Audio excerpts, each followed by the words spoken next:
Cauliflower pakoda செய்ய தேவையான பொருள் கடலை மாவு, எண்ணெய், கொஞ்சம் காஞ்ச மிளகாத்தூள், மஞ்சள், உப்பு.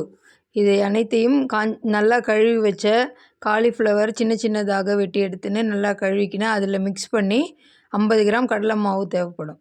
மிக்ஸ் பண்ணி தண்ணி சேர்க்காமல் மிக்ஸ் பண்ணி ஒரு 10 நிமிஷம் வச்சுட்டு அதுக்கப்புறம் எண்ணெய் நல்லா காஞ்ச பிறகு காலிஃப்ளவர் எடுத்து ஒன்று ஒன்றா சேர்த்தோம்னா பொன்னிறமாக வறுத்து எடுத்துடணும்.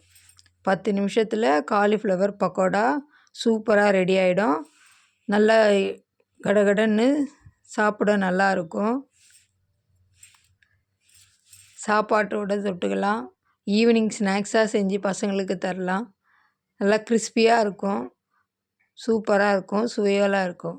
கொஞ்சம் கருவேப்பிலையும் வறுத்து அதோடு சேர்த்தோம்னா நல்லாயிருக்கும் டேஸ்டியாக.